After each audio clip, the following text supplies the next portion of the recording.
Bonjour à tous, bienvenue sur cette chaîne. Comme d'habitude, avant toute chose, pensez à vous abonner, commenter, liker et partager. Ça ne coûte rien, faites-le, ça permet d'encourager et ça motive à produire d'autres. Alors aujourd'hui, on va se poser une question qui me semble être pertinente. Au regard des délestages, au regard de la pauvreté, du chômage et de tous les autres problèmes auxquels font face les Gabonais au quotidien, est-ce qu'on peut dire que le Gabon est maudit?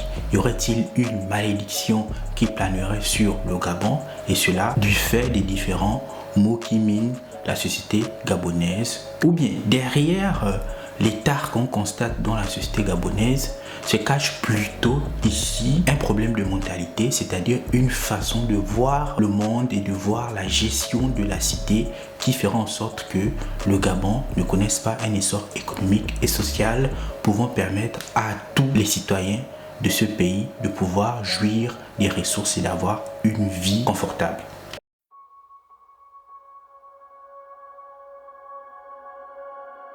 Alors, il n'est pas rare d'entendre de nombreux Gabonais dire « on va encore faire comment? C'est pas la peine, ce pays me déçoit, le système, qu'est-ce qui ne va pas, le Gabon est maudit ». Donc, est-ce qu'on peut dire qu'il y aurait une malédiction qui planerait sur le Gabon au regard du chômage, de la pauvreté, de l'incapacité à pouvoir ici subvenir à ses besoins, de la cherté de la vie, du fait que ce seraient toujours les mêmes personnes qui auraient des postes, du fait qu'il faut connaître X, Y personnes dans un ministère pour avoir du travail, et certains parlent des fameux longs bras, c'est-à-dire connaître quelqu'un qui pourrait nous placer auprès d'une X, Y personne qui pourrait nous aider. Y a-t-il une malédiction? Le diable tient-il ici, a-t-il élu domicile au Gabon au point que rien ne marcherait? Effectivement, serait-on en enfer au Gabon? Donc, on peut se poser cette question et on peut l'analyser. Certains diront oui, parce qu'on constate que les choses n'ont pas changé, que les choses ne bougent pas, malgré les changements des régimes, malgré un certain nombre de choses. Peut-être qu'il y a effectivement des entités mystiques qui ont élu domicile au Gabon et qui feraient que rien ne fonctionne. Donc on peut ici constater déjà cette question ou cette impression de malédiction avec la question des délestages, des coupures intempestives d'électricité. Certains se disent que non, on est dans une situation de malédiction. On ne peut pas jouir de l'électricité 24 heures sur 24. On peut prendre aussi un domaine comme la justice, on assiste à de la corruption, certains sont envoyés en prison à tort, etc., etc. On peut aussi parler ici du fait de pouvoir obtenir un emploi, il faut connaître X, Y personnes, etc. Donc certains se disent finalement le Gabon est maudit et que rien ne peut avancer. Donc on peut passer la journée à citer toutes les tares et tous les mots, et à partir de là on peut se dire effectivement rien ne marche. Ou bien derrière toutes ces tares-là se retrouve peut-être une question d'humain, une question de personne, une question de compétence, une question de vision du monde, une question de sérieux et donc globalement une question de mentalité.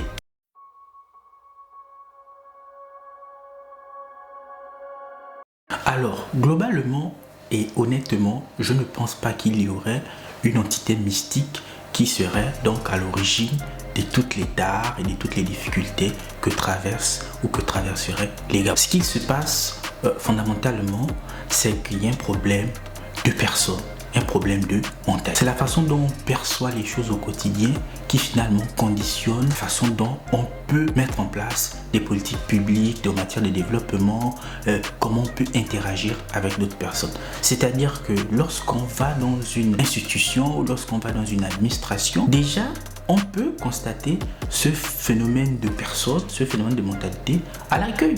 Combien d'entre nous sommes allés dans des institutions, dans des structures hospitalières et on a été mal reçu déjà seulement à l'accueil. C'est le signe que c'est un problème de personne. Peut-être que celle qui ou celui qui était à l'accueil n'a pas perçu son salaire, peut-être qu'il a eu d'autres problèmes dans sa famille qui font en sorte qu'il ne soit pas en bon état d'esprit pour pouvoir recevoir les usagers. Donc c'est un problème de mentalité. Et un problème de mentalité ici peut nous amener à questionner finalement la notion de compétence. Est-ce qu'on met les bonnes personnes aux bons endroits? Est-ce que parce qu'on serait diplômé et compétent, cela nous permettrait d'accéder à un poste de responsabilité. Non, on aurait peut-être préféré, ou ceux qui décident préfèrent mettre leurs parents, mettre les gens qui sont de leur clan, les gens qui sont de leur village à la place de la personne qui serait diplômée. Donc on voit ici que c'est un problème de personne. Donc on peut citer un certain nombre de domaines dans lesquels on constate ce genre de comportement. C'est pour cela que je dis, c'est pas une question ici transcendante, c'est-à-dire qui convoquerait des êtres surnaturels qui auraient un effet sur le fonctionnement du pays. C'est plutôt une question aussi banale et basique que la compétence et la vision du monde. C'est-à-dire qu'on peut se retrouver dans des situations dans lesquelles on préfère recevoir de l'argent pour un travail qu'on n'a pas fait, au lieu de pouvoir ici utiliser cet argent et le donner à une personne qui aurait effectué le travail. On est allé dans des institutions et pour que notre dossier avance, il faut qu'on mette de l'argent. Il faut que l'on donne des sous, comme on dit au Gabon, il faut miser. Donc, c'est pas un problème ici, pour le prendre un langage chrétien, un problème spirituel. C'est tout simplement la façon dont les gens eux-mêmes perçoivent le monde et se comportent et ce qu'ils veulent faire au quotidien. Donc, on voit par exemple ici le cas du fait d'un individu qui serait, comme on dit au Gabon, déposer un dossier dans un ministère pour obtenir un nom. Combien de fois on a entendu des histoires selon lesquelles le dossier a passé des années dans un tiroir, dans un ministère, parce que le responsable, le directeur général aurait ici glissé ce dossier parce que ça ne l'intéresserait pas. Donc ici, c'est une question de personne et une question de mentalité. Il faut que la société dans son ensemble change de logiciel mental pour pouvoir avancer.